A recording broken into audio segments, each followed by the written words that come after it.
बादलपुर नाम के एक छोटे से गांव में कौशल्या नाम की एक स्त्री रहती थी। उसके परिवार में केवल 2 ही सदस्य थे, वह और उसका इकलौता बेटा, जिसका नाम था ठनपाल।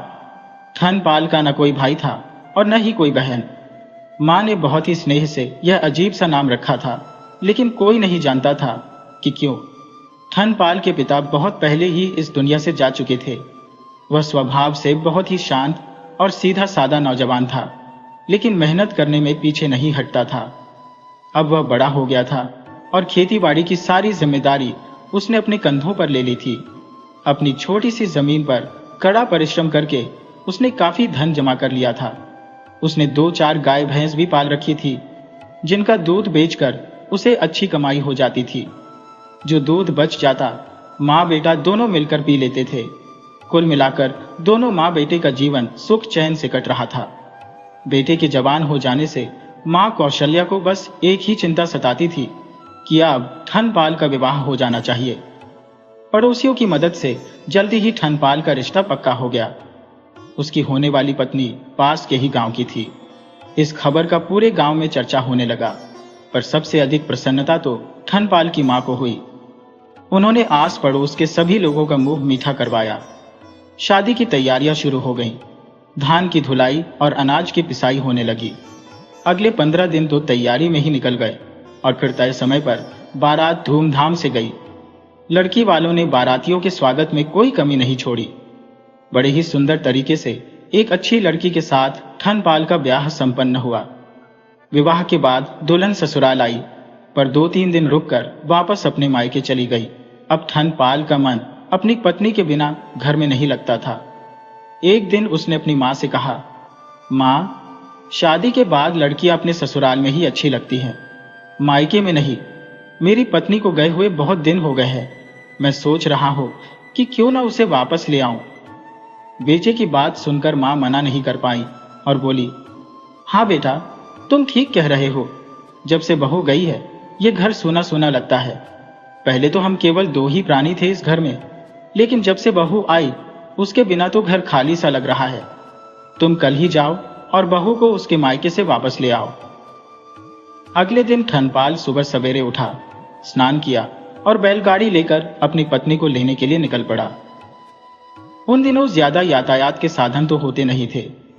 लोग अपनी अपनी बैलगाड़ी से ही आते जाते थे। शाम होते होते ठनपाल अपने ससुराल पहुंच गया। ससुराल में उसका खूब जोरदार स्वागत हुआ। तरह तरह के पकवान बनने लगे। उसकी सालियों ने मिलकर पूरी, सब्जी, हलवा, खीर आदि कई तरह के व्यंजन बनाए।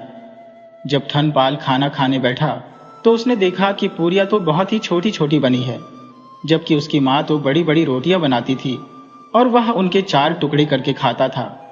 अब पूरियां देखकर वह एक एक पूरी पर सब्जी रखता और पूरी की पूरी साबुत ही निकल जाता। उसकी सालियों ने जब यह देखा तो वे उसका मजाक उड़ाने लगी और हंसने लगी। ठनपाल की पत्नी को अपने पति का मजाक उड़ना बिल्कुल भी अच्छा नहीं लगा। उसका पति इस तरह बुद्धूपन से खाना खाए, यह उससे बर्दाश्त नहीं हो रहा था। उसकी पत्नी अच्छी पढ़ी लिखी और समझदार थी। उसे ठनपाल की यह हरकत जरा भी पसंद नहीं आई। चूल्हे पर पूरियां बनाते बनाते वह इस बात का इंतजार कर रही थी कि कब ठनपाल उसकी तरफ देखे और वह इशारे से उसे समझाए। संयोग से ठनपाल की नजरें अपनी पत्नी से मिली। उसकी पत्नी ने हाथ के इशारे से 2 उंगलियां ऊपर करके समझाना चाहा कि अरे सीधे साधे आदमी, कम से कम एक पूरी के 2-2 टुकड़े तो कर ले। ट्विस्ट, ठनपाल को लगा कि उसकी पत्नी कह रही है कि एक बार में एक एक नहीं, बल्कि 2-2 पूरियां खा लो। अब तो उसने एक साथ 2-2 पूरियां खानी शुरू कर दी। वह एक पूरी पर सब्जी रखता, दूसरी पूरी उसके ऊपर रखता और फिर अपने मुंह में डाल लेता। उसकी सालियों ने जब यह देखा तो वे और जोर जोर से हंसने लगी। अब तो उसकी पत्नी को और भी अधिक गुस्सा आ गया। उसने माथे पर हाथ मारा और सोचा, हे भगवान, ये कैसे निरे बुद्धू आदमी से मेरा पाला पड़ गया है। इसे तो खाना खाने का सलीका भी नहीं आता। ट्विस्ट, ठनपाल ने जब अपनी पत्नी को माथे पर हाथ मारते हुए देखा तो समझा कि वह बोल रही है कि तो पूरियों को ऐसे ही खा ले जैसे पहले खा रहा था। कम से कम एक एक पूरी तो खा रहा था, अब तो तूने हद कर दी। ठनपाल बेचारा सीधा साधा आदमी था। उसे अपनी पत्नी का एक भी इशारा समझ में नहीं आ रहा था। ढेर सारा खाना खाने के बाद जब धनपाल की भूख खत्म हुई तो उसकी पत्नी और परेशान हो रही थी कि हे भगवान, इसे तो खाना खाना भी नहीं आता और खाता भी तो इतना सारा है। खा पीकर धनपाल उठा। बिस्तर लगा हुआ था, वह जाकर उस पर सो गया।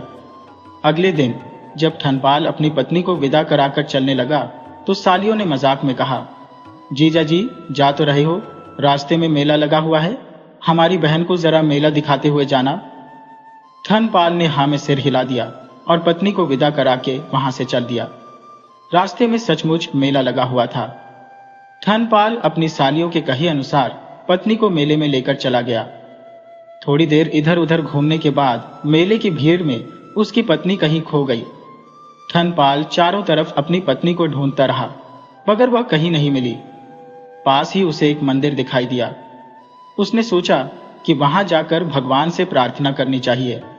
वह मंदिर में गया और भगवान के सामने प्रार्थना करते हुए कहने लगा, हे भगवान, मेहरबानी करके मुझे मेरी पत्नी से मिलवा दो। मंदिर के पुजारी ने कहा, भाई पहले 500 रुपए का चढ़ावा रखो और ढेर सारे लड्डुओं का भोग लगाओ, तभी तो भगवान तुम्हारी प्रार्थना सुनेंगे। पुजारी की बात मानकर धनपाल ने ढेर सारा चढ़ावा चढ़ाया, भगवान जी को लड्डुओं का भोग लगाया और फिर प्रार्थना करने लगा। भगवान की कृपा कुछ ऐसी हुई कि जैसे ही धनपाल मंदिर के बाहर निकला तो उसकी पत्नी भी उसे ढूंढते हुए वहीं पर आ गई। अब तो धनपाल की श्रद्धा भगवान पर और भी ज्यादा बढ़ गई। उसने भगवान को बहुत धन्यवाद किया और अपनी पत्नी को साथ लेकर अपने घर आ पहुंचा।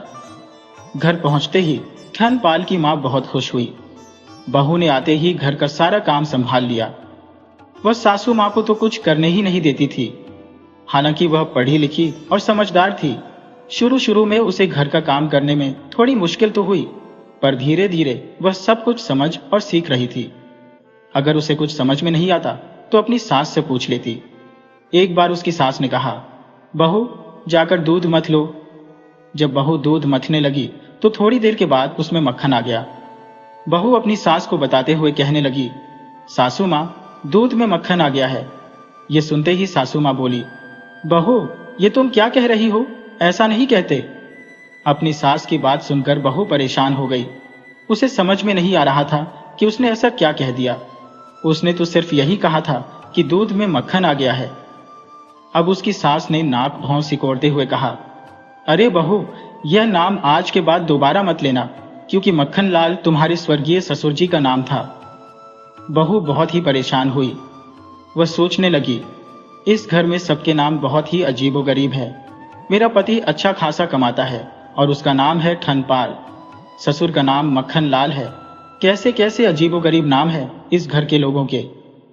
अगली बार जब बहू फिर से दूध मथने लगी तो जैसे ही उसमें मक्खन आया, वह अपनी सास से जाकर बोली, सासू मां, दूध में फिर से मक्खन। ये कहते हुए वह रुक गई और कुछ सोचकर बोली, सासू मां, दूध में ससुर जी आ गए हैं, चलकर निकाल लो। सासू मां फिर से मुंह बनाते हुए बहू को बुरा भला कहने लगी। बहू को तो कुछ भी समझ में नहीं आ रहा था कि यह सब उसके साथ क्या हो रहा है। अब तो उसे रोज ही डांट फटकार लगने लगी। जब बहू रानी पानी लेने के लिए या गांव में इधर उधर जाती तो लोग उसे देखते ही कहते, देखो देखो धनपाल की बहू आ रही है, या वह देखो धनपाल की बहू जा रही है। उसे यह सब सुनकर बिल्कुल भी अच्छा नहीं लगता था कि लोग उसे धनपाल की बहू कहकर बुलाए। एक दिन उसने अपने पति से कहा, आप अपना नाम बदल लीजिए, मुझे यह नाम बिल्कुल भी अच्छा नहीं लगता। भला यह भी कोई नाम हुआ? आप इतना अच्छा खासा कमा लेते हो और नाम रखा है धनपाल। पता भी है कि धनपाल किसको कहते हैं? जिसके पास कुछ नहीं होता उसे कहते हैं धनपाल। मेरा तो भाग्य ही फूट गया जो मेरी शादी तुमसे हो गई। अगर तुमने आज अपना नाम न बदला तो मैं ये घर छोड़कर चली जाऊंगी, तुम्हारे साथ नहीं रहूंगी। धनपाल ने उसे समझाते हुए कहा, भाग्यवान, नाम में क्या रखा है? नाम तो ऐसे ही लोगों के पुकारने के लिए रखा जाता है, इनका जिंदगी पर कोई असर नहीं होता। अगर मेरा नाम धनपाल ना होकर कुछ और होता तो भी मैं वही होता जो मैं आज हूं। हाँ, अगर इस दुनिया में तुम्हें मेरे नाम से अच्छे नाम वाले लोग मिल जाए तो तू जरूर इस घर से चली जाना, मैं तुझे नहीं रोकूंगा। और अगर तुझे नाम की पहेली समझ में ना आए तो तू घर वापस आ जाना। अब तो उसकी घरवाली गुस्से में आकर घर छोड़कर चल दी। रास्ते में उसे एक छोटी सी लड़की मिली जो रास्ते से लकड़ियां बिन रही थी। उसने फटे पुराने कपड़े पहने हुए थे। ठनपाल की पत्नी ने उससे पूछा, अरे तेरा क्या नाम है और तू क्या कर रही है? वह लड़की बोली, मेरा नाम लक्ष्मी है और मैं रोज इसी तरह से रास्ते से लकड़ियां इकट्ठी करती हूँ। इसी से मेरे घर में चूल्हा जलता है। ठनपाल की पत्नी सोचने लगी, ट्विस्ट, अच्छा नाम है लक्ष्मी और काम करती है लकड़ियां बिनने का, बड़ी अजीब बात है। यह सोचते हुए वह आगे बढ़ी तो उसे भूसे की बैलगाड़ी ले जाता हुआ एक आदमी मिला। उस आदमी ने ठनपाल की पत्नी से रास्ता पूछा। रास्ता बताने के बाद वह कहने लगी, भैया तुम्हारा नाम क्या है? वह आदमी बोला, मेरा नाम है धनपाल। धनपाल की पत्नी एक बार फिर से सोच में पड़ गई। सोचने लगी, नाम है धनपाल और काम क्या करता है? बैलगाड़ी में भूसा ढोता है। अरे इसका नाम धनपाल होने से इसे भला क्या फायदा हुआ? धन तो इसके पास आया ही नहीं। थोड़ी देर के बाद वह थोड़ा और आगे बढ़ी। सामने से एक शव यात्रा जा रही थी। उसने लोगों से पूछा, भैया क्या हुआ इनको और इनका नाम क्या था? लोगों ने कहा, राम राम राम, बहुत बुरा हुआ, बड़े ही अच्छे आदमी थे बेचारे और इनका नाम था अमर सिंह। धनपाल की पत्नी ने सोचा, ट्विस्ट, ये कैसी विडंबना है, नाम है अमर सिंह और आदमी मर गया। अब तो उसकी बुद्धि चकरा गई। वह वहीं से अपने घर वापस लौट गई। जैसे ही उसने घर की दहलीज पर कदम रखा तो उसके पति ने कहा, अरे भाग्यवान, तुम लौट आई। तुम तो मुझसे गुस्सा होकर गई थी, फिर घर वापस कैसे आ गई? वह बोली, मेरी नाराजगी अब दूर हो गई है। पति बोला, अच्छा ऐसा क्या देख लिया तुमने जो तुम्हारी नाराजगी दूर हो गई और तुम उल्टे पांव घर वापस आ गई? पत्नी कहने लगी, लकड़ी बीने लक्ष्मी, भूसा ढोए धनपाल, अमर सिंह तो मर गए, तो भले मेरे ठनपाल। यह सुनते ही ठनपाल की आंखों से खुशी के आंसू बहने लगे, क्योंकि उसकी पत्नी को समझ में आ चुका था कि नाम से कुछ नहीं होता, इंसान अपने कर्मों से ही बड़ा होता है। उसकी पत्नी सोचने लगी कि उसका पति अच्छा खासा कमा लेता है और बहुत अच्छा इंसान है, उसकी सारी ख्वाहिशों को पूरा करता है, मुझे खुश रखने की पूरी कोशिश करता है। रही बात सासू माँ की, तो वह तो बेचारी पुराने विचारों की है। कोई बात नहीं, दिल की तो बहुत ही अच्छी है, सब निभ जाएगा। ये सोचकर ठनपाल की पत्नी उसके साथ हंसी खुशी रहने लगी। इस घटना के बाद से उसने कभी भी अपने पति को उसके नाम के लिए परेशान नहीं किया और कुछ समय के बाद उसकी सास के साथ भी उसका व्यवहार बहुत ही अच्छा हो गया। वे सभी लोग एक सुखी परिवार की तरह अपना जीवन बिताने लगे। सदियों पुरानी एक और कहानी है। राजपुर नगर से कोसों दूर एक छोटे से गांव में 3 दोस्त रहते थे, जिनके नाम थे कुंदन, रघु और संतोष। पूरे गांव के लिए उनकी दोस्ती एक मिसाल थी, जैसे एक पेड़ की 3 शाखाएं जो अलग अलग होकर भी एक साथ जुड़ी रहती है। तीनों दोस्त बचपन से ही एक साथ खेलते, हंसते और एक दूसरे के दुख सुख में शामिल होते। मगर समय हमेशा एक सा नहीं रहता। जीवन के संघर्षों ने उन्हें ऐसे घेरा जैसे कोई पक्षी तूफान में फंस जाता है। उनके रोजगार के सारे दरवाजे बंद होने लगे थे। गरीबी का साया और भी ज्यादा गहरा गया था, यहां तक कि उनके खाने के भी लाले पड़ गए। दिन प्रतिदिन उनकी मुश्किलें बढ़ती ही जा रही थी। जहां पहले चारों तरफ खुशियां ही खुशियां थी, आज परेशानियों ने उन्हें घेर लिया था। आखिर एक दिन जब भूख और गरीबी हद से ज्यादा बढ़ गई, तो उन्होंने यह फैसला किया कि अब उन्हें यह गांव छोड़ना होगा और कहीं दूसरी जगह जाकर अपनी किस्मत आजमानी होगी। वे जानते थे कि गांव छोड़ना आसान नहीं होगा, मगर गांव में रहने का मतलब था कि गरीबी उन्हें निगल जाएगी। उनके पास जो भी थोड़ी बहुत जमा पूंजी थी, वह उन्होंने इकट्ठी की। कुछ जोड़े कपड़े और थोड़ा सा राशन साथ में लिया और अपने सफर पर निकल पड़े। एक ऐसा सफर जिसके बारे में उन्हें भी नहीं मालूम था, बस एक उम्मीद के सहारे वे चले जा रहे थे। रास्ता काफी मुश्किल था। चलते चलते अब उन्हें थकान सी होने लगी थी, मगर एक बेहतर जिंदगी के सपने आंखों में संजोए हुए वे अपने गांव की मिट्टी को पीछे छोड़ते हुए आगे बढ़े जा रहे थे। कुछ दिनों के सफर के बाद वे एक अजनबी इलाके में पहुंचे, जहां पर चारों तरफ सुनसान मैदान थे और एक अजीब सी खामोशी थी। यहां तक कि हवा की सरसराहट भी उनके कानों में साफ साफ सुनाई दे रही थी। सूरज धीरे धीरे डूबने लगा और आसमान में अंधेरा छाने लगा। बहुत ही ज्यादा थके होने के कारण तीनों दोस्त एक बहुत बड़े छायादार पेड़ के नीचे बैठ गए। संतोष ने अपनी चादर बिछाई, रघु ने अपनी पानी की छोटी सी सुराही निकाली और कुंदन ने एक सूखी रोटी तोड़कर सब में बांट दी। रघु ने बहुत ही थके हुए लहजे में कहा, गांव छोड़कर हमने सही फैसला किया ना? संतोष ने आसमान की तरफ देखा जहां पर अब सितारे चमकने लगे थे और मुस्कुराकर बोला, अब हम सफर पर निकल चुके हैं। उम्मीद है जो भी होगा अच्छा ही होगा। इसके बाद तीनों दोस्त जूते उतारकर उस पेड़ के नीचे लेट गए। तीनों बहुत ही थके हुए थे। सोच रहे थे कि यह इलाका कितना सुनसान है। दूर दूर तक कोई रोशनी दिखाई नहीं देती, न ही कोई आदमी। लेकिन तीनों दोस्त एक दूसरे का सहारा थे। वे तीनों थके हुए जरूर थे, मगर इस सुनसान इलाके का डर उनके ऊपर इतना हावी था कि उन्हें नींद नहीं आ रही थी। जब रात आधी से ज्यादा बीत गई तो सन्नाटे में उन्हें एक आवाज सी सुनाई दी। आवाज सुनकर संतोष ने धीमे से कहा, यह आवाज कुछ खतरनाक सी लगती है। रघु और कुंदन दोनों एकदम सीधे होकर बैठ गए। उनके दिल तेजी से धड़कने लगे। रघु ने धीरे से कहा, यह क्या आफत हो सकती है? कोई आदमी तो नहीं लगता? तीनों दोस्त धीमी आवाज में बातें करने लगे कि अचानक दूर घास में कोई चीज तेजी से हरकत करने लगी कि तभी रघु ने देखा कि एक खतरनाक भेड़िया उनकी तरफ लपक रहा था। संतोष जोर से चीखा और फिर तीनों दोस्त उठकर खड़े हो गए। उनके शरीर में जैसे बिजली सी दौड़ गई और वे अंधेरे में अपनी जान बचाने के लिए तेजी से दौड़ने लगे। भेड़िया उनके पीछे पीछे उन पर झपटने के लिए दौड़ रहा था। भेड़िए की भारी सांस और उसकी खतरनाक गुर्राहट तीनों दोस्तों के कानों में गूंज रही थी। अंधेरे में वे लोग भागते भागते एक खुले मैदान में जा पहुंचे जहां पर दूर एक रोशनी टिमटिमा रही थी।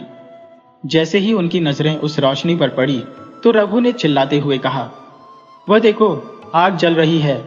और फिर तीनों दोस्त अपनी बची खुची हिम्मत जुटाकर उस रोशनी की तरफ दौड़ने लगे। जैसे ही वे नजदीक पहुंचे तो उन्हें एक घर दिखाई दिया जिसके बाहर आग जल रही थी, जिसमें अब सिर्फ अंगारे ही बचे थे। भेड़िया अब वापस जा चुका था। रघु ने कहा, आधी रात के समय किसी के घर में घुसना ठीक नहीं रहेगा, इसलिए दरवाजा खटखटाने की बजाय वे तीनों दोस्त बाहर ही बैठ गए और सुबह होने का इंतजार करने लगे। सुबह की रोशनी जैसे ही फैलने लगी तो पक्षियों की आवाजें एक नए दिन की शुरुआत का संकेत देने लगी। तीनों दोस्त अभी तक आग के नजदीक ही बैठे हुए थे। डर के मारे उनका बुरा हाल था। लेकिन जब अंधेरा छोड़ गया और सुबह की रोशनी हुई तो उस घर के दरवाजे की खुलने की आवाज ने उन तीनों दोस्तों का ध्यान अपनी तरफ खींचा। देखा तो एक बूढ़ी औरत उस घर में से बाहर आ रही थी। वो औरत उन तीनों को गौर से देखते हुए कहने लगी, बेटा, तुम कौन हो और यहाँ पर क्यों बैठे हो? उनकी हालत देखकर बुढ़िया को उन पर तरस आ रहा था और वह कहने लगी, बाहर क्यों बैठे हो बेटा? मेरे घर में आ जाओ, आराम से बैठो, शायद तुम थके हुए हो। और फिर वह बुढ़िया उन तीनों दोस्तों को अपने घर के अंदर ले गई, उन्हें खाना खिलाया और उनसे बातें करने लगी। उनके बारे में पूछा तो बातों ही बातों में बुढ़िया को इस बात का पता लगा कि वे तीनों दोस्त रोजगार की तलाश में निकले हैं। तो बूढ़ी अम्मा ने रघु से कहा, बेटा, मेरी 5 गाय है जो कि जंगल में खो गई है। अगर तुम उन्हें ढूंढकर वापस ले आओ तो मैं तुम्हें अच्छा इनाम दूंगी। रघु ने हिम्मत से कहा, मां जी, हम पूरी कोशिश करेंगे कि आपकी गायों को ढूंढकर ले आए। बूढ़ी औरत यह सुनकर खुश हो गई और उनके सिर पर प्यार से हाथ फेरा और उन्हें आशीर्वाद देने लगी। तीनों दोस्तों ने खाना खाया और फिर जंगल की तरफ रवाना हो गए। जंगल में खतरनाक जानवर भी थे, मगर तीनों दोस्तों के पास इसके अलावा और कोई रास्ता नहीं था। वे पैसों के लिए कुछ भी करने को तैयार थे। दिन भर भटकते भटकते पेड़ों और झाड़ियों में झांकते रहे। आखिरकार शाम होते होते उन्हें बूढ़ी औरत की 5 गायें मिल ही गईं। वे गायों को तलाश करने में कामयाब हो गए। जब वे लोग घर वापस लौटे तो बूढ़ी औरत की खुशी का कोई ठिकाना न था। उसकी आंखों में खुशी के आंसू आ गए और वह बड़े ही प्यार भरे लहजे में बोली, बेटा, अब शाम हो चुकी है। जंगल के जानवर किसी वक्त भी हमला कर सकते हैं। अच्छा यही होगा कि तुम आज की रात भी यहीं पर गुजार लो और सुबह होते ही यहां से चले जाना। तीनों दोस्त एक दूसरे की तरफ देखने लगे। थकान और भूख के कारण उनका बुरा हाल था, इसीलिए उन्होंने यह फैसला किया कि आज की रात वे यहीं पर रुकेंगे और सुबह निकल जाएंगे। सुबह होते ही तीनों दोस्तों ने अपना सामान समेटा और जाने का फैसला किया। लेकिन कुंदन के मन में एक सवाल मचल रहा था। वह बूढ़ी औरत की तरफ देखकर बोला, माँ जी, आपका कोई रिश्तेदार आपके साथ नहीं रहता? इस सुनसान जंगल में आप अकेले कैसे जिंदगी गुजार रही हैं? बूढ़ी औरत मुस्कुराती हुई बोली, बेटा, मेरे 2 बेटे हैं और 1 बेटी है। मेरी बेटी जो कि शहर में ब्याही हुई है और मेरे दोनों बेटे अपनी बहन की खबर लेने के लिए शहर गए हुए हैं। मैं बस उनकी वापसी का ही इंतजार कर रही हूँ। और फिर बूढ़ी औरत अंदर गई और एक थैली लेकर वापस आई। वह थैली उसने रघु के हाथों में रख दी और बोली, बेटा, ये तुम तीनों का इनाम है। इसमें तुम्हारी सोच से भी ज्यादा दौलत है। इसमें हर गाय के बदले 100 अशर्फिया है, यानी कि इसमें 500 सोने की अशर्फिया है। तुम तीनों दोस्त इसे आपस में बांट लेना। रघु ने जब थैली खोली तो वह हैरान रह गया, मगर फौरन बोला, माँ जी, हमें पैसों की जरूरत तो है, लेकिन हम आपकी जरूरत से फायदा नहीं उठा सकते। आप ये थैली वापस रख लीजिए। वैसे भी हम मजदूरी करने के लिए आए हैं और कहीं और जाकर काम कर लेंगे। बूढ़ी औरत ने जब उनकी सच्चाई और उनकी मेहनत देखी तो जिद करके वह सोने की अशरफियां उन्हें दे दी। तीनों दोस्त बुढ़िया का आशीर्वाद लेकर वहां से रवाना हो गए। लेकिन अब मजदूरी करने के लिए नहीं, बल्कि उन्होंने अपने गांव वापस जाने का फैसला कर लिया था, क्योंकि जितने पैसे उन्होंने साल भर में कमाने थे उतने तो उन्हें इनाम के रूप में ही मिल गए थे। तीनों दोस्त खुशी खुशी घर की तरफ रवाना हुए। हर एक के चेहरे पर मुस्कुराहट थी, लेकिन अब मामला बदल चुका था। सोने की अशरफियों की चमक ने उनके दिलों में एक हलचल सी मचा दी थी। पहले जहां खाली हाथ होने के बावजूद भी वे लोग एक दूसरे के लिए जान देने को तैयार थे, लेकिन आज उनके दिलों में लालच की चिंगारी भड़कने लगी थी। गांव जाते हुए तीनों दोस्त भूख से बेचैन होने लगे, तो उन तीनों ने सलाह की कि रघु को खाने का सामान लाने के लिए नजदीक के ही किसी बाजार में भेज देना चाहिए, जबकि संतोष और कुंदन पेड़ के नीचे बैठकर उसका इंतजार करने लगे। मगर उनके दिलों में लालच सिर उठा रहा था। सारी उम्र की दोस्ती और प्यार को भुलाते हुए वे दोनों एक दूसरे की तरफ देखने लगे और फिर धीरे से बातें करने लगे कि अगर रघु वापस ना आए तो यह सारी दौलत हमारी हो सकती है। कुछ देर तक चुप रहने के बाद दोनों ने यह फैसला किया कि जैसे ही रघु वापस आएगा तो वे लोग उसे खत्म कर देंगे, ताकि सोने की अशरफियों पर सिर्फ उन दोनों का कब्जा हो जाए। ट्विस्ट। उधर रघु बाजार की तरफ बढ़ रहा था, मगर उसके दिमाग में भी लालच ने अपनी जगह बना ली थी। उसने सोचा कि अगर मैं खाने में जहर मिला दूं तो दोनों दोस्त मर जाएंगे और सारी दौलत सिर्फ मेरी हो जाएगी। यह ख्याल आते ही उसके होठों पर एक शैतानी मुस्कुराहट फैल गई। उसने बाजार से जर खरीद लिया और अपने इरादे को पूरा करने के लिए उस जर को वह खाने में मिलाने का फैसला कर लेता है। रघु अब बाजार से जर खरीद चुका था और उसे खाने में मिलाने जा ही रहा था, जबकि दूसरी तरफ संतोष और कुंदन भी एक षड्यंत्र बना रहे थे। उन्होंने फैसला कर लिया था कि जब रघु खाने के साथ वापस आएगा तो वे दोनों मिलकर उसे जान से मार देंगे और यह सारी दौलत आपस में बांट लेंगे। मगर लालच के साथ साथ उनके दिलों में अपने दोस्त के लिए प्यार भी उमड़ रहा था। परंतु संतोष और कुंदन अपनी साजिश के तहत बेसब्री से रघु का इंतजार करने लगे। ट्विस्ट। दूसरी तरफ रघु ने बाजार में पहुंचकर जहर तो खरीद लिया और जब उसे खाने में मिलाने लगा तो अचानक उसके दिल में पछतावा होने लगा। उसके मन में यह विचार आया कि यह दौलत शायद मेरे लिए एक परीक्षा है। अगर मैंने अपने दोस्तों के साथ गद्दारी की तो भगवान मुझे कभी माफ नहीं करेंगे और मुझे इसकी सजा जरूर मिलेगी। यह सोचकर उसने जहर को एक तरफ रख दिया और बिल्कुल साफ मन के साथ खाने का सामान लेकर वापस रवाना हो गया। उसने खाने में जहर मिलाने का विचार अब त्याग दिया था। इधर संतोष और कुंदन को भी अपनी गलती का एहसास होने लगा था। वे सोचने लगे, दोस्ती जैसे रिश्ते को पैसों की खातिर मार डालना बहुत बड़ी नादानी होगी। उन्हें अपनी सोच पर बहुत ही दुख हो रहा था। आखिरकार उन्होंने यह फैसला किया कि वे रघु को कोई नुकसान नहीं पहुंचाएंगे और अपने इस षड्यंत्र को उन्होंने वहीं पर खत्म कर दिया। कुछ देर के बाद रघु जब खाना लेकर वापस आया, तीनों दोस्तों ने खुशी खुशी खाना खाया और किसी ने भी एक दूसरे के साथ अपने विचारों को शेयर नहीं किया। उन्होंने नहीं बताया कि वे एक दूसरे के खून के प्यासे हो रहे थे, क्योंकि वह चाहते थे कि उनकी दोस्ती में किसी तरह की कोई दरार ना आ जाए।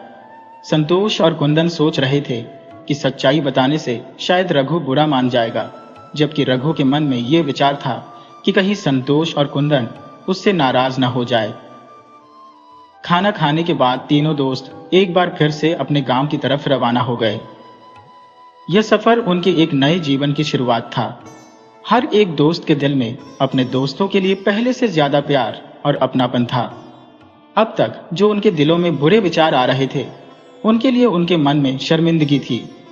सूरज अब डूबने लगा था, रात का अंधेरा फैलने लगा, तो तीनों दोस्तों ने यह सलाह की कि आगे का सफर जारी रखना खतरनाक हो सकता है। रघु ने एक पहाड़ की तरफ इशारा करते हुए कहा, वहां पर मुझे एक गुफा दिखाई दे रही है। मुझे लगता है कि वहीं पर रात गुजारनी चाहिए, ताकि हम जंगली जानवरों और डाकुओं से अपने आप को बचा सके। संतोष और कुंदन ने भी उसकी बात मान ली और फिर तीनों दोस्त बड़ी ही सावधानी से उस गुफा की तरफ बढ़ने लगे। रात की ठंडी हवाएं उनके शरीर में कांप-कंपी सी छूटा रही थी। दूर दराज जंगलों और पहाड़ियों से भेड़ियों के चिल्लाने की आवाजें गूंज रही थी, जो कि उस इलाके को और भी ज्यादा खतरनाक बना रही थी।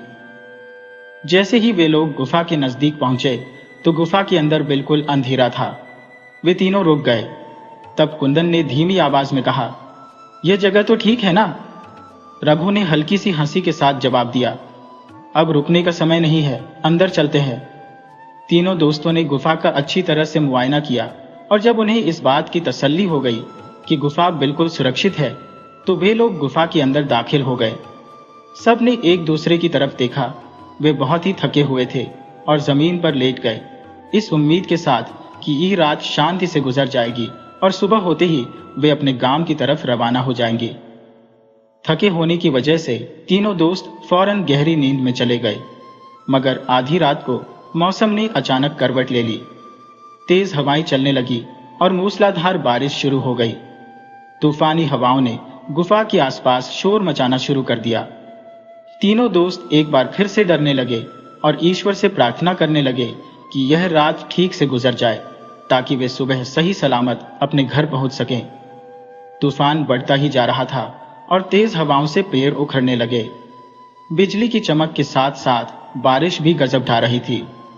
ट्विस्ट, अचानक पहाड़ की छोटी से एक बड़ा सा पत्थर लुढ़कता हुआ नीचे को आया और गुफा के मुंह पर आकर गिर गया, और छोटे छोटे पत्थर और मिट्टी की वजह से अब गुफा का रास्ता पूरी तरह से बंद हो चुका था।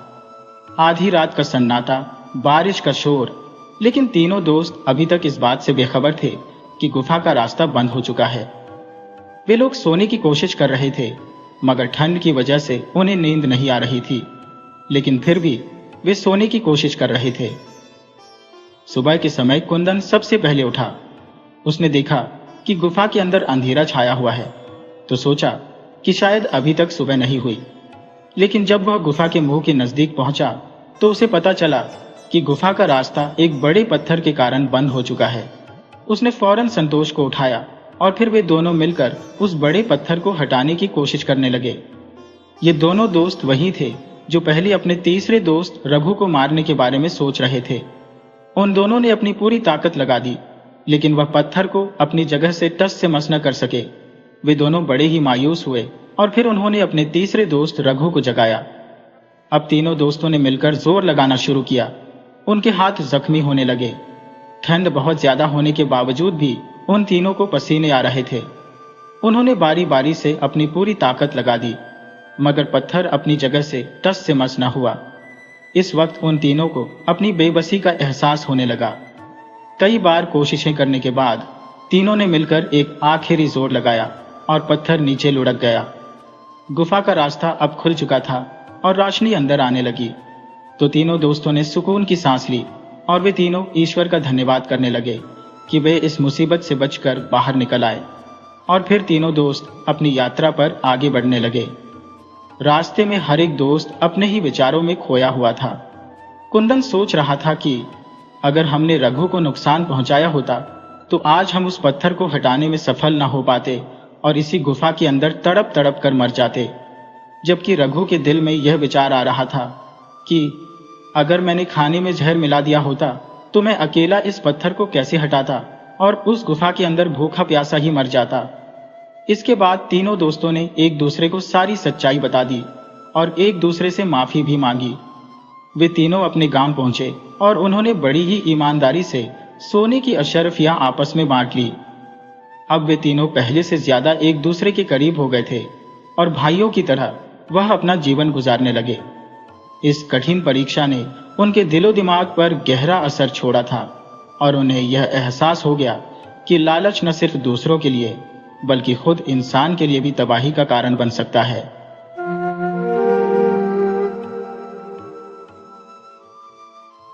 ये कहानी है एक बड़े जमींदार की, उसकी कुलक्षणी बेटी की और एक वफादार नौकर की, जिसकी जिंदगी इन सब के बीच पिस जाती है। इस कहानी में आपको धोखा, वफादारी, लालच और प्यार के कई रंग देखने को मिलेंगे। कहानी पसंद आई तो इसे लाइक और शेयर जरूर करें और आपको ये कहानी कैसी लगी ये हमें कमेंट में बताना बिल्कुल न भूलें। चलिए अब कहानी शुरू करते हैं। पुराने जमाने में कंचनपुर नाम का एक गांव था जहां दयानिधि नाम का एक बहुत बड़ा जमींदार अपनी पत्नी के साथ रहा करता था। जमींदार के पास हजारों बीघा जमीन थी, सैकड़ों बीघे में बाग थे और एक बहुत बड़ी गौशाला भी थी। मगर घर में दयानिधि, उसकी पत्नी और एक छोटी सी बेटी के सिवा कोई नहीं था। उसका अपना कोई बेटा नहीं था। हालांकि दयानिधि अभी जवान था, उसकी पत्नी भी जवान थी, तो बेटा होने की पूरी उम्मीद थी। फिर भी दयानिधि के एक पुराने नौकर सुखीराम ने उसे सलाह दी, मालिक, आप एक और ब्याह कर डालो। आप बड़े आदमी हो, इतनी बड़ी संपत्ति है, इसकी देखभाल के लिए आपको 5-7 बेटों की जरूरत है, जो एक पत्नी से मुमकिन नहीं है। और फिर मालकिन पर भरोसा मत कीजिए, उनको तो सिर्फ बेटियां ही होंगी। दयानिधि अपने नौकर सुखीराम पर बहुत भरोसा करता था। वो नौकर से बोला, तुम कोई भी बात इन कई नौकरों के बीच बोल देते हो, तुम्हें जो कुछ कहना है अकेले में कहो। चलो हम बागीचे में चलते हैं, वहीं हम बैठकर बात करेंगे। उधर जमींदारनी का भी एक खास नौकर था जिसका नाम पंचम था। वो जमींदारनी के लिए जासूसी करता था। वो हर वक्त छिपकर जमींदार के पीछे लगा रहता था। जमींदार किससे मिलते हैं, किस नौकरानी से बात करते हैं, किस नौकरानी पर ज्यादा मेहरबान है, वो इस बात की भी खबर जमींदारनी को देता था कि जमींदार साहब कितनी बार दिन में खांसे हैं, कितनी बार लघु शंका किए हैं, कितनी बार उनकी हवा निकली है। यह सुनकर जमींदारनी बोलती, तुम फालतू की खबर मत लाया कर, किसी दिन ठोस खबर लाओ, तब मैं तुझे कुछ इनाम दूंगी। अब पंचम और भी जोर शोर से जमींदार के पीछे लग गया। एक दिन जमींदार सुखीराम को लेकर बागीचे में गया। सुखीराम कई दिन से कुछ कहना चाह रहा था, मगर वो नौकरों के सामने नहीं कह पा रहा था। अब उसे बात को पचा पाना मुश्किल हो रहा था, तो वह जमींदार से बोला, अब आज आपसे कुछ बात करना चाहता हूं। जमींदार बोला, चलो बागीचे में चलते हैं। तो दोनों बागीचे में चले गए। एक सुनसान जगह देखकर एक पेड़ के नीचे खड़े होकर जमींदार बोला, सुखीराम, अब बताओ क्या कहना चाहते हो। अब यहां तुम अपनी मन की कोई भी बात कह सकते हो, कोई तीसरा नहीं सुनने वाला है। तब सुखीराम ने बताया, मालिक, पहली बात कि आपका पीछा पंचम कर रहा है। वो हर बात की खबर मालकिन को दे रहा है। मालकिन आप पर नजर रख रही है। वो चाहती ही नहीं कि आपका दूसरा ब्याह हो और आप हर हाल में अपना ब्याह कीजिए। दयानिधि बोला, सुखीराम, मैं जमींदारनी के रहते ब्याह नहीं कर सकता। वैसे ब्याह की इच्छा तो मेरी भी है। जमींदारनी मेरे मिजाज की नहीं है। वो मुझे देखते ही पागल घोड़ी की तरह बिदकने लगती है। उसकी बुरी आदत के चलते हम साथ नहीं रह पाते। सुखीराम बोला, मालिक, लोहे से लोहे को काटा जाता है। आप अपनी साली मोहिनी से ब्याह कर डालिए। जमींदार बोला, तुम पगला गए हो। अरे, उससे ब्याह कैसे हो सकता है? वो जमींदार की बेटी है। हमारे सास ससुर जिंदा है। एक घर में एक ही आदमी से 2 बेटियों का ब्याह कैसे कर देंगे? ऐसी मूर्खता सिर्फ लाचार आदमी कर सकता है, कोई जमींदार नहीं। सुखीराम बोला, लेकिन मालिक, मैं आपके दिल की बात जानता हूं। आप उस पर मरते हो और वो भी आपके लिए मरती है। जमींदार बोला, चुप बेवकूफ, मेरे दिल की बात तू कैसे जानता है?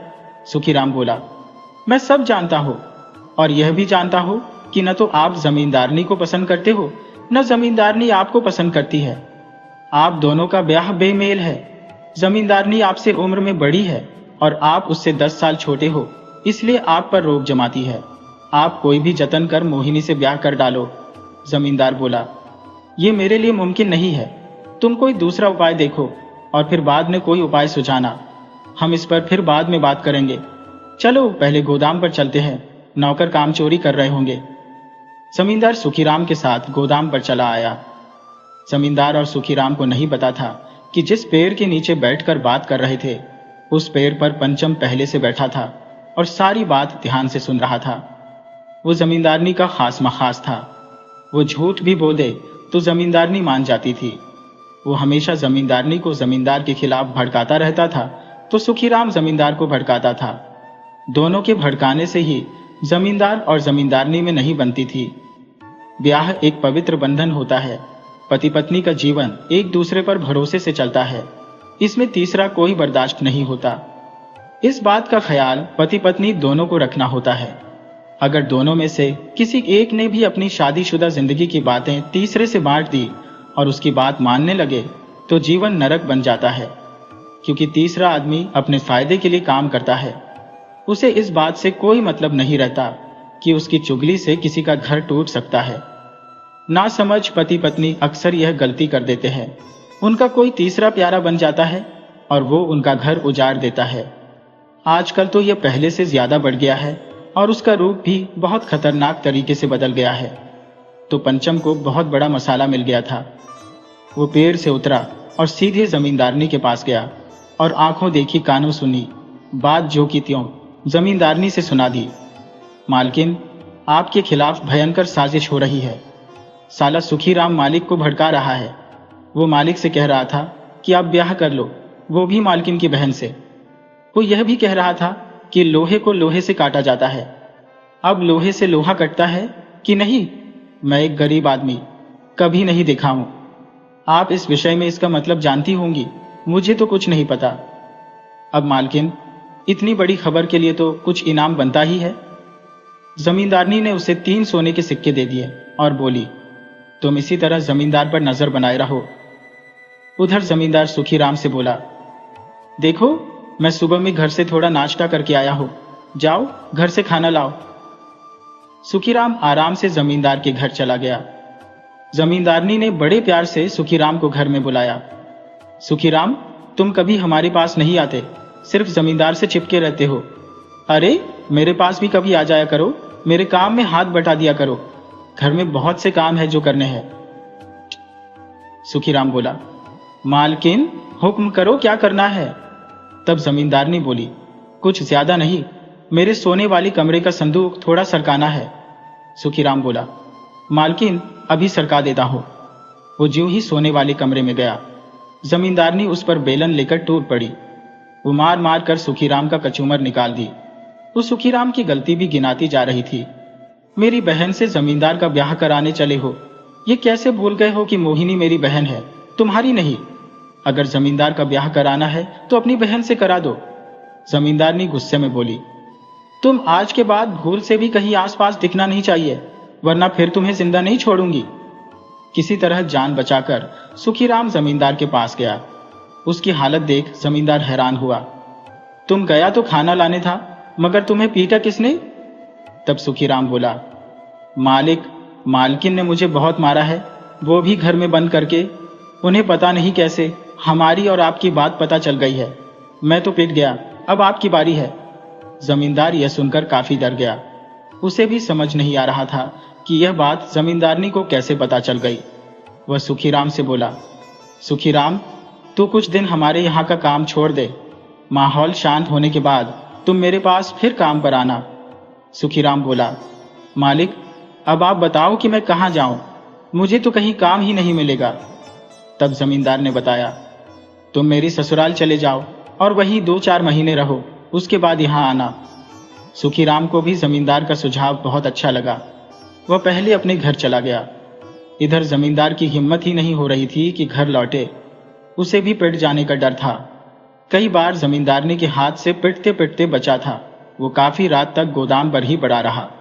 फिर धीरे धीरे घर गया तो पत्नी ने बड़े प्यार से स्वागत किया। अरे, अभी तक आप कहाँ पड़े थे? मैं कब से इंतजार कर रही हूँ। इंतजार करते करते मेरी आंखें पत्थर आ गई है। आप सुबह में थोड़ा खाकर गए थे और दिन भर उधर ही रह गए थे। चलिए पहले खाना खा लीजिए। वो पहले जमींदार को खींचकर घर में ले गई और घर का दरवाजा बंद कर बेलन उठाई कि पलंग पर सो रही बच्ची जग गई। जमींदारनी बोली, जाओ, आज तुम्हारी नसीब ठीक थी कि बच्ची जग गई। अब बच्ची के सामने तुम्हारी हजामत कैसे बनाओ? नहीं तो आज सोची थी कि सारी आशिकी निकाल दो। मेरी बहन से ब्याह करोगे? तुम्हें शर्म नहीं आती? उस दिन जमींदार पिटने से बच गया। उधर दूसरे दिन सुखीराम जमींदार की ससुराल चला गया, मगर समझ नहीं आ रहा था कि कैसे कहे कि मैं यहाँ काम करने आया हूँ। तभी जमींदार के ससुर ने कह दिया, सुखीराम, यदि दया के पास तुम्हारा काम ना हो तो 1-2 महीने मेरे पास रह जाओ। अब सुखीराम को तो जैसे संजीवनी मिल गई। वह बोला, मालिक, मेरा वहां अभी 2-3 महीने तक कोई काम नहीं है। मैं आपके पास रहकर आपकी भी सेवा करना चाहता हूं। सुखीराम वहीं रह गया। दूसरे दिन जमींदार की साली मोहिनी ने बहन और जीजा का समाचार पूछ लिया तो सुखीराम की आंख में आंसू आ गए। वह बोला, छोटी मालकिन, अब वहां की हालत मत पूछो। आपकी बहन ने जमींदार का जीना मुहाल कर दिया है। वह उन्हें बेलन से पीटती है। मैं बचाने गया तो मेरे को भी मारकर हाल बेहाल कर दी। मोहिनी बोली, क्या बकते हो? मेरी बहन भला अपने पति को क्यों मारेगी? तब सुखीराम ने अपना कपड़ा हटाकर पीठ दिखाई। यह सिर्फ मालिक को बचाने की सजा है। आप सोचो कि मालिक पर कितनी पड़ती होगी। मालिक मालकिन के डर से अनाज के गोदाम में ही जमीन पर सो जाते हैं। वह जल्दी घर आने का नाम नहीं लेते। मोहिनी को विश्वास हो गया कि सुखीराम ठीक कह रहा है। बहन पहले से ही राक्षसी स्वभाव की थी। उसे भी अकारण कई बार बहुत पीटा था। वो पिता से भी लड़ जाती थी। नौकर नौकरानियों को तो मार मार कर खाल उधेड़ देती थी। मोहिनी को अपने सीधे सादे जीजा पर तरस आ रही थी। उसे याद आ रहा था कि बहन जब ब्याह को तैयार नहीं थी तो उसका ही ब्याह दयानिधि से तय हुआ था। मगर एक दिन पहले बहन ने ब्याह को हाँ कर दी थी तो मोहिनी दया की दुल्हन बनते बनते रह गई थी। मगर ये टीस उसके मन में थी कि मेरे भाग्य को बहन ले गई है। वह उस वक्त तो सुखीराम से कुछ नहीं कही, मगर वो रोज उससे दया की बात पूछती। तब एक दिन सुखीराम बोला, छोटी मालकिन, दया मालिक आपको बहुत याद करते हैं। वह रात में आपका नाम लेकर सोते हैं और रोते हैं। मोहिनी बोली, सुखीराम, दया को तो मैं भी याद करती हूँ, मगर मैं कर भी तो क्या सकती हूँ। अब तो मेरे ब्याह की भी बात चल रही है। कुछ दिन बाद किसी की पत्नी बनकर चली जाऊंगी, मगर मेरा दिल तो हमेशा दया के पास रहेगा। तो कोई जतन करना कि मैं दया से मिल सकूं। सुखीराम बोला, ठीक है छोटी मालकिन, मैं आपकी खुशी के लिए अपनी जान भी दे दूंगा। 1 महीने बाद सुखीराम वापस कंचनपुर चला गया और दया से मिलकर बताया, मालिक, मोहिनी दिन रात आपकी याद में करवटें बदल रही है। आप उसे किसी तरह अपने पास ले आइए। दया बोला, तुम फिर यह बात यहीं पर कर दिया। तुम्हें कई बार कहा है कि हर बात सबके सामने मत कर। चल गोदाम के पीछे बात करते हैं। दोनों गोदाम के पीछे गए तो दया ने बताया, तुम जाकर मोहिनी से कहो कि सोनापुर के मंदिर में आ जाए। हम वहीं उससे ब्याह कर लेंगे। उसके बाद मैं नगर में कुछ दिन रह लूंगा। मालकिन अकेली यहाँ डफली बजाती रहे। सुखीराम बोला, मालिक, मैं जुगाड़ लगाता हूँ। वह फिर से मोहिनी के पास गया और बताया, छोटी मालकिन, अब आप ही मालिक को बचा सकती हो। अब वह पत्नी से तंग आकर आत्महत्या करना चाहते हैं। बड़ी मुश्किल से उन्हें मैं रोका हो। कल उन्हें सोनापुर बुलाया हो। आप उन्हें चलकर समझा दें कि वो ऐसा न करें। मोहिनी बोली, ठीक है, तुम जाओ। मैं किसी बहाने सोनापुर आऊंगी और उन्हें समझाऊंगी कि वो गलत काम न करें। सुखीराम फिर से दया के पास वापस आया और बोला, अभी तक सब कुछ ठीक चल रहा है, मगर आपको एक नाटक करना होगा। आप मोहिनी को देखते ही रोनी सूरत बना लेना और कहना कि मैं अब आत्महत्या कर लूंगा। मेरी आखिरी इच्छा थी आपसे मिलने की, सो मिल लिया। आज ही अपना जीवन समाप्त कर लूंगा। उसके समझाने पर भी अपनी बात पर अड़े रहना। जब वो ब्याह के लिए तैयार हो जाए तब मानना। दया बोला, सुखीराम, तुम ठीक कह रहा है, मैं वैसा ही करूंगा। कल सुबह में हम यहां से निकल चलेंगे। इधर पंचम दोनों को सुबह में साथ जाते देख लिया तो उसे कुछ शक हुआ। वो धीरे धीरे छिप छिप कर दोनों का पीछा करने लगा। उसे हैरानी हुई कि दोनों सोनापुर की तरफ जा रहे हैं, तो वह भी सोनापुर चला गया। दया और सुखीराम के कुछ देर इंतजार के बाद मोहिनी मंदिर पर आ गई और बोली, आप क्या पागलपन करने जा रहे हो? भला कोई इस तरह अपनी जान देता है? आप बहुत दब्बू किस्म के आदमी हो। मेरी बहन कोई बदतमीजी करती है तो उसे एक बार मारपीट दीजिए, मजाल है जो फिर आंख उठाकर आपकी तरफ देख सके। अरे मर्द बनो। जब तक औरत बनकर रहोगे तो औरत मर्द बनती रहेगी। तब दया बोला, मोहिनी, मैं हर तरह से कोशिश करके थक गया हूं।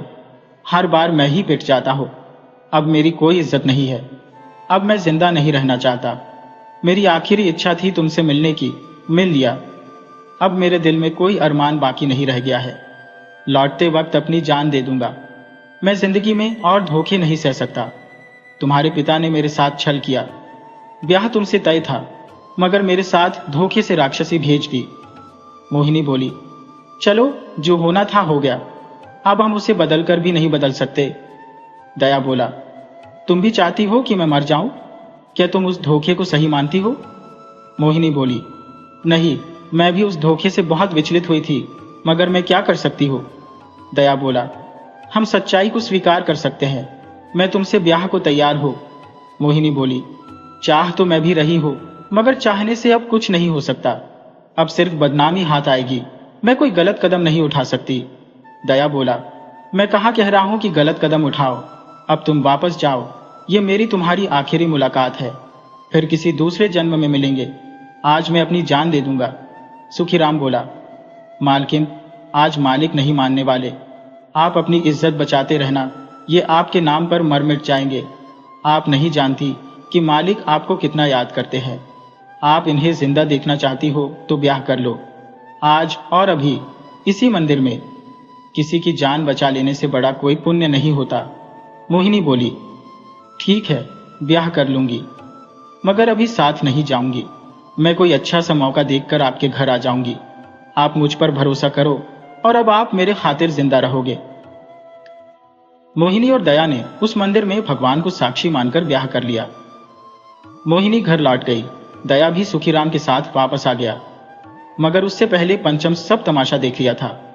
वो भागता हुआ जमींदारनी के पास आया और बोला, मालकिन, गजब हो गया। आप लुट गईं, बर्बाद हो गईं। आपकी बहन ने ही आपके घर में डाका डाल दिया। वह सोनापुर के मंदिर में मालिक से ब्याह कर ली है। जमींदारनी बोली, पंचम, तो यह क्या कह रहा है? तुमने कहीं भांग तो नहीं पी रखी है? पंचम बोला, मालकिन, काश मैं आज भांग पी लिया होता, मगर अफसोस है कि मुझे सच्चाई देखनी पड़ गई है। मालिक ने ब्याह कर लिया है। मोहिनी ब्याह कर घर लौट गई है। मालिक अब घर वापस आ रहे हैं। कुछ देर में ही दया घर वापस आ गया तो पत्नी ने पूछ लिया, तुम सोनापुर गए थे? दया बोला, गया था। पत्नी बोली, मोहिनी वहां आई थी? दया बोला, आई थी। तुमने उससे ब्याह कर लिया है?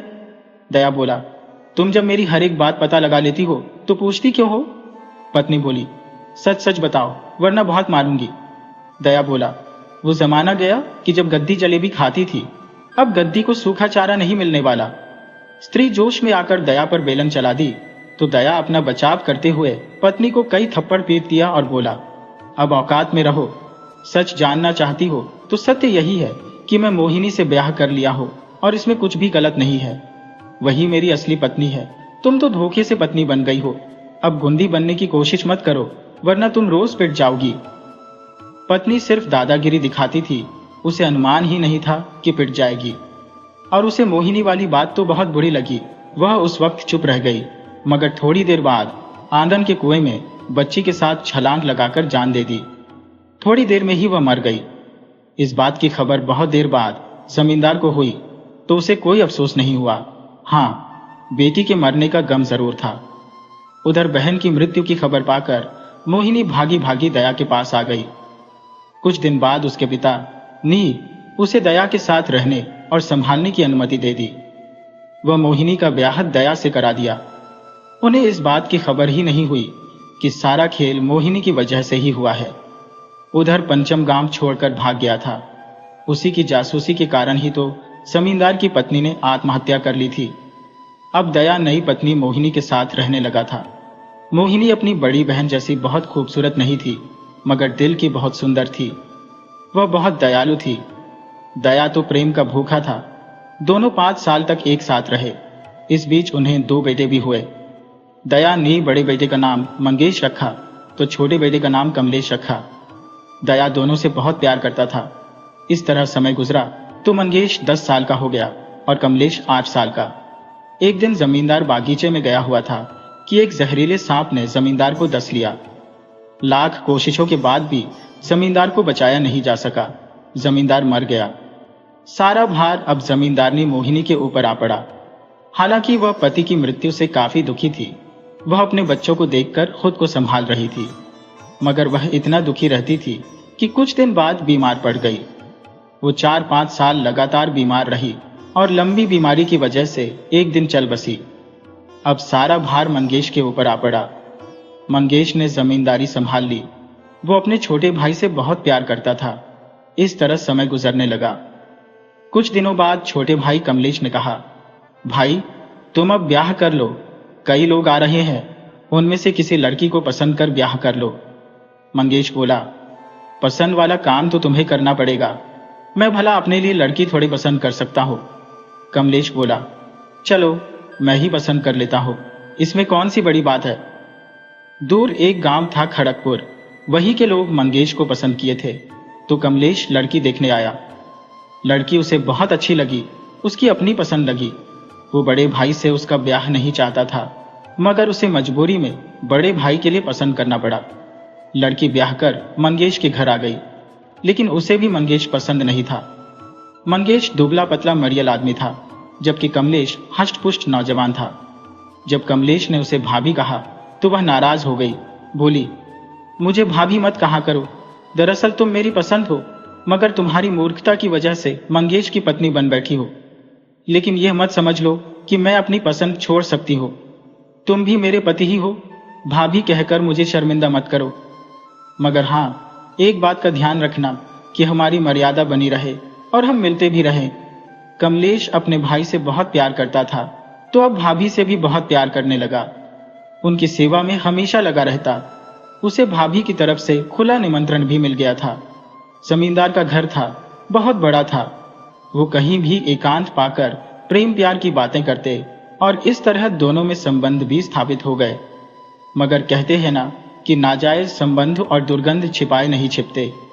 एक दिन मंगेश ने दोनों को रंगे हाथ पकड़ लिया तो दोनों को समझाया, यह सब गलत है।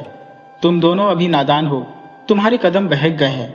ये बात मानकर तुम्हें माफ कर देता हूं, मगर तुम यदि फिर से गलती दोहराए तो मैं माफ नहीं करूंगा, बल्कि सजा दूंगा। 2-4 दिन तक दोनों एक दूसरे से दूर रहे, मगर इश्क का रोग बहुत बुरा होता है। किसी भयानक रोग का इलाज मुमकिन है। भयानक नशेड़ी शायद सुधर सकता है, मगर इश्क का रोगी मरने के बाद ही ठीक होता है। दोनों भयानक तरह से पीड़ित थे।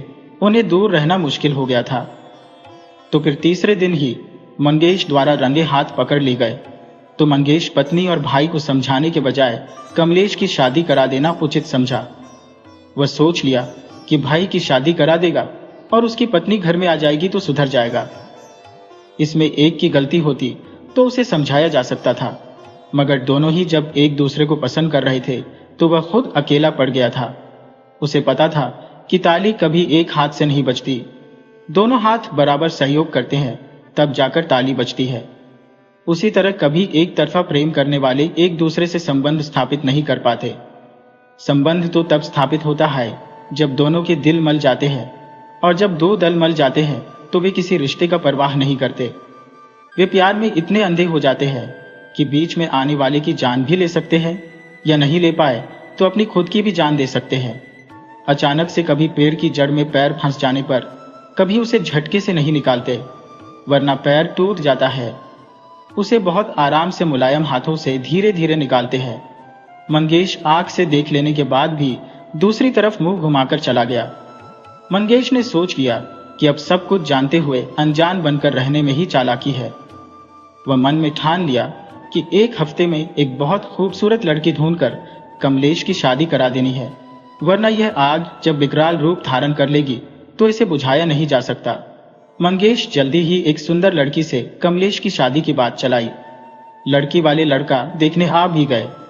शादी की बात सुनकर कमलेश आनाकानी करने लगा। नहीं, मुझे अभी शादी नहीं करनी, अभी 4-5 साल बाद ब्याह के विषय में सोचूंगा। और ताज्जुब की बात कि मंगेश की पत्नी बोली, अरे अभी इतनी क्या जल्दी है? कमलेश की अभी उम्र ही क्या है? अभी बच्चा है, इसे दुनियादारी की क्या समझ है? तुम झूठ मूठ उसे परेशान कर रहे हो। तब मंगेश बोला, तुम मुंह बंद रखो तो अच्छा है। तुम इसे बच्चा रहने कहाँ दी हो? तुम खुद इसे दुनियादारी सिखा दी हो। खैर छोड़ो इन सब बातों को। अब तुम्हें भी आराम चाहिए और मुझे भी। अकेले खेत की देखभाल करता हो, तुम लोग हाथ नहीं बंटा पाते।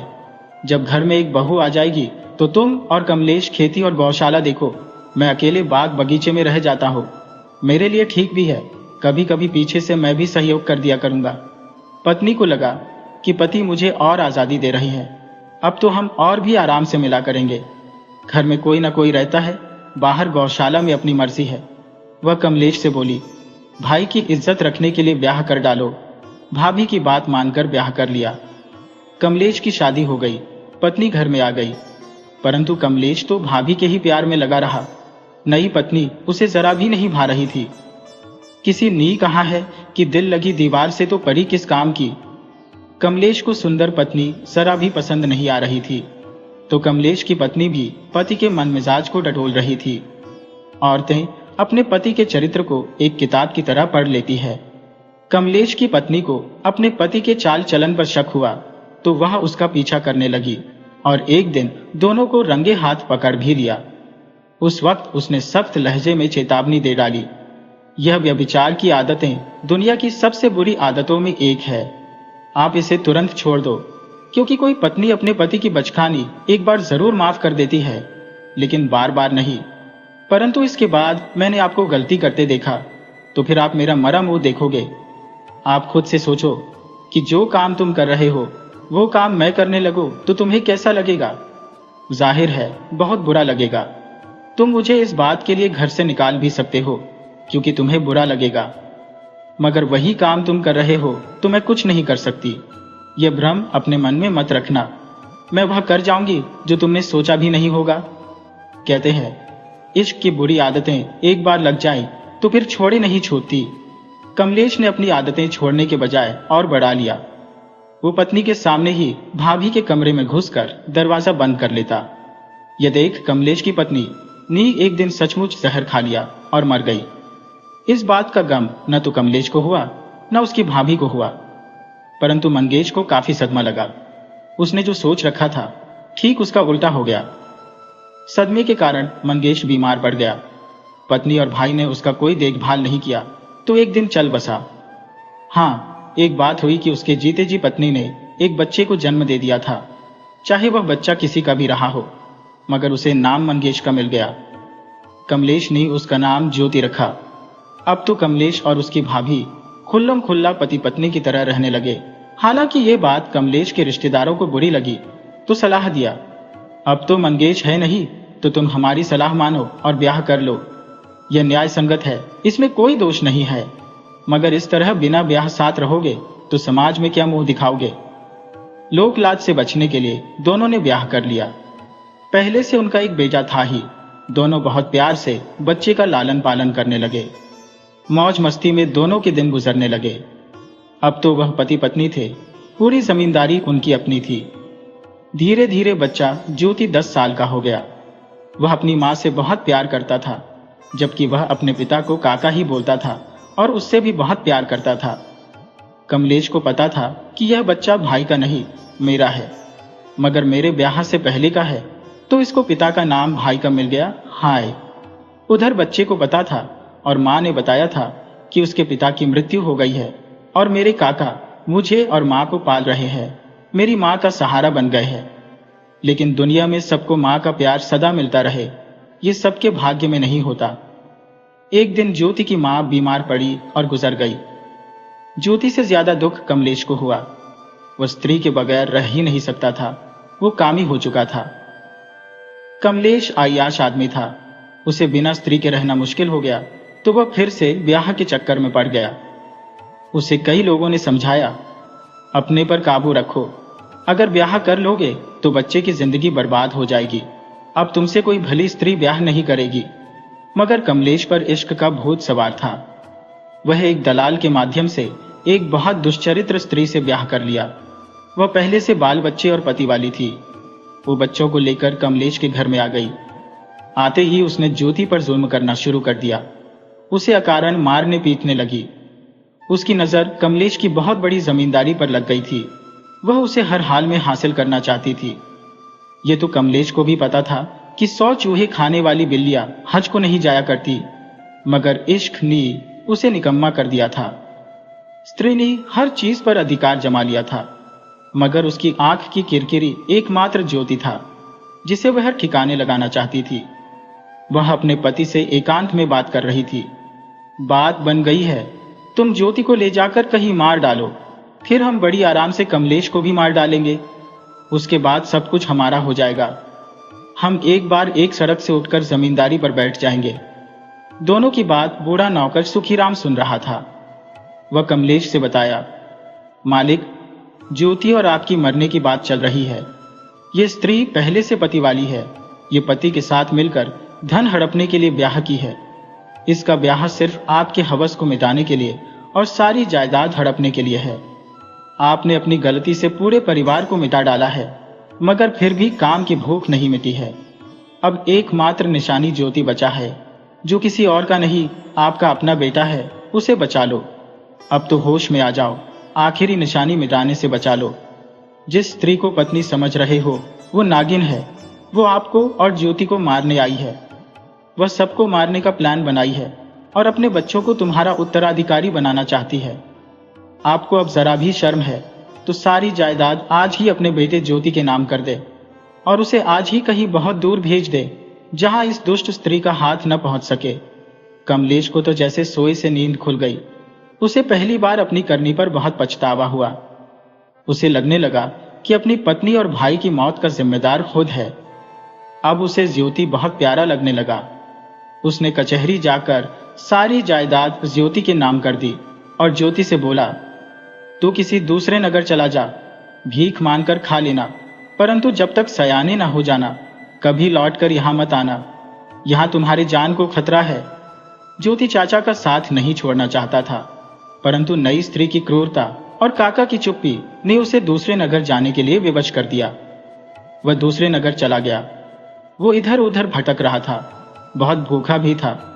उसे मांगना भी नहीं आता था, क्योंकि वह भिखमंगा तो था नहीं। वो एक जगह बैठकर रोने लगा। उधर से नगर के एक सेठ आ रहे थे। उनकी नजर रोते बच्चे पर पड़ी तो रुक गए और बच्चे से रोने का कारण पूछा। बच्चे ने बताया, मुझे बहुत जोर की भूख लगी है। सेठ ने उसे अपनी जेब से निकालकर 2 पैसे दे दिए, परंतु वो लड़का उसे लेने से इनकार कर गया। बोला, माफ करना सेठ जी, मैं कोई भिखमंगा नहीं हूं। मैं भूखे मर जाऊंगा, परंतु किसी से मुफ्त में कुछ भी नहीं लूंगा। मांगने से मर जाना कहीं भला है। सेठ बड़ा सेठ था। उसकी बात सुनकर बहुत प्रभावित हुआ।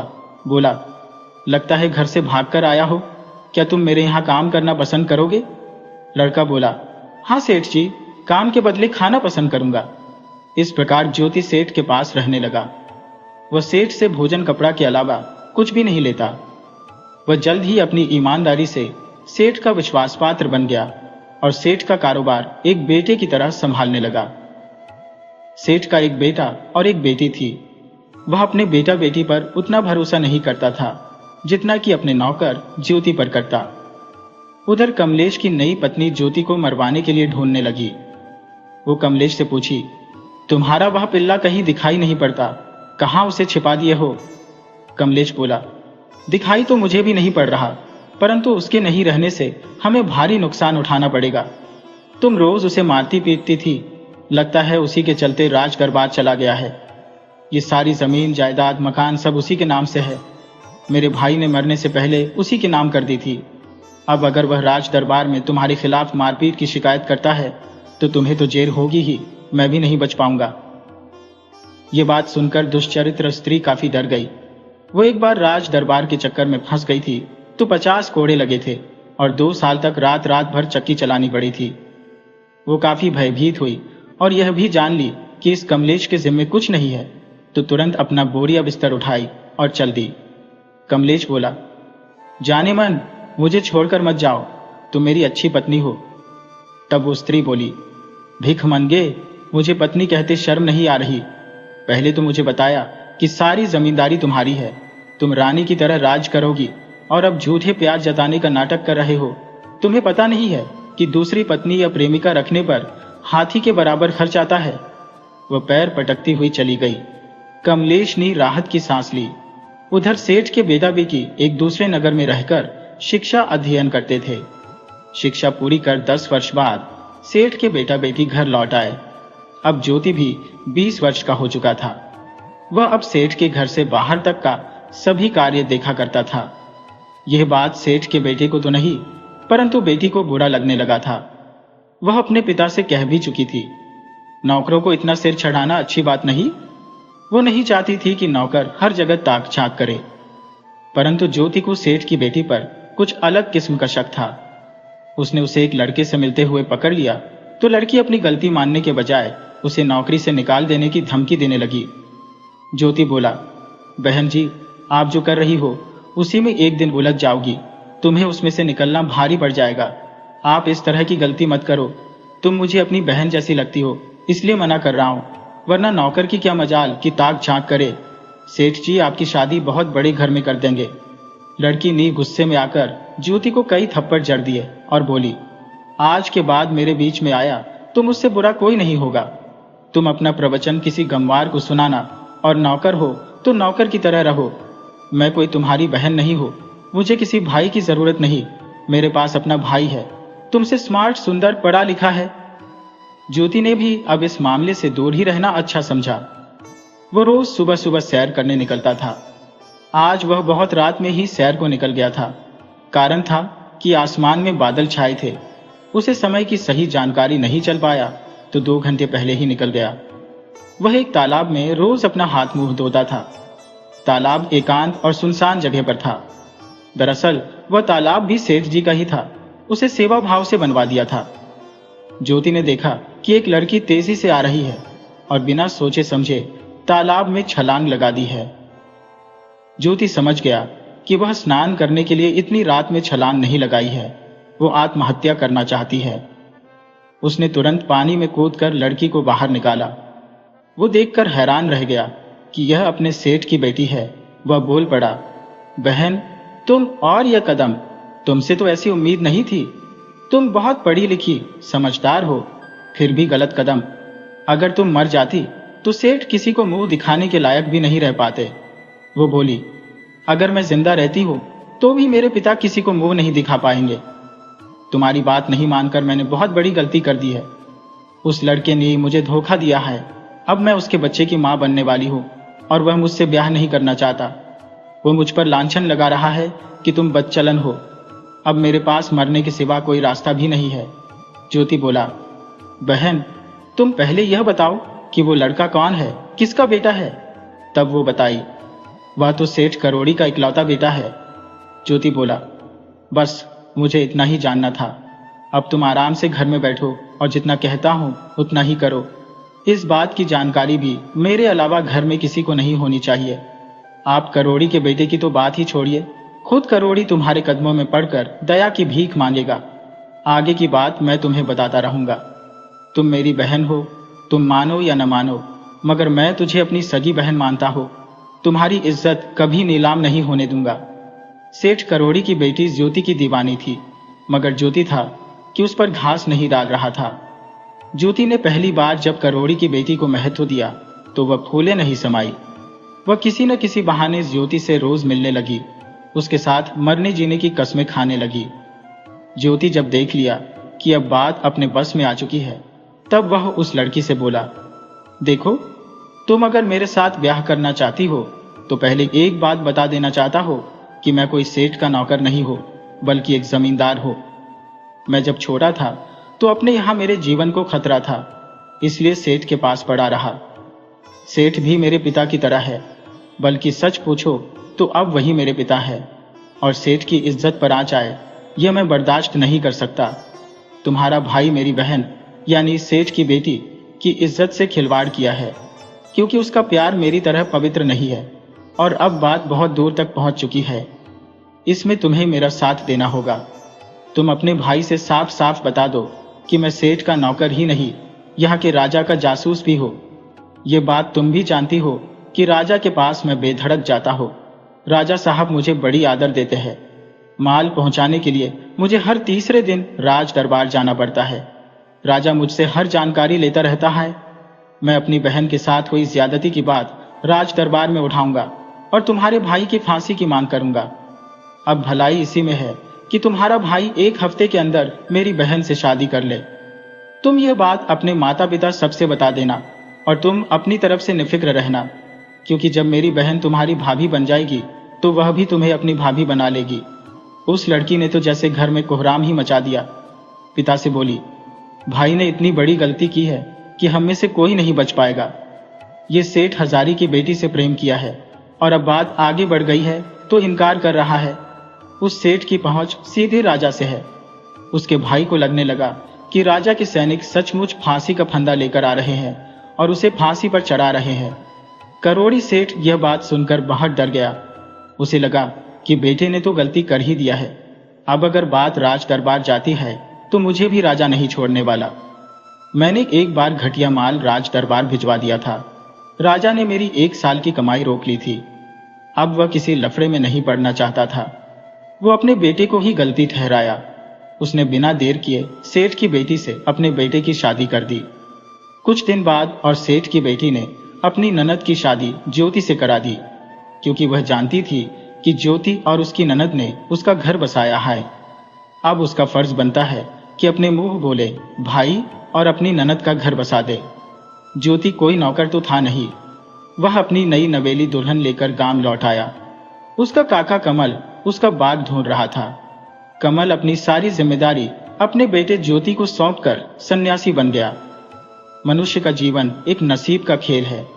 पूरा जीवन मनुष्य अपनी इच्छा की पूर्ति में लगा रहता है, परंतु होता वही है जो भाग्य में लिखा रहता है। यह कहानी हमें सिखाती है कि सच्चा रिश्ता और वफादारी ही इंसान की सबसे बड़ी दौलत है। छल और कपट से पाया हुआ सुख ज्यादा दिन नहीं टिकता। अंत में जीत हमेशा सच्चाई और नेकी की ही होती है।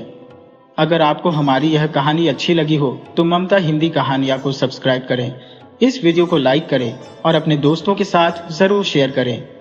आपसे फिर मिलते हैं एक नई कहानी के साथ। तब तक के लिए राधे राधे।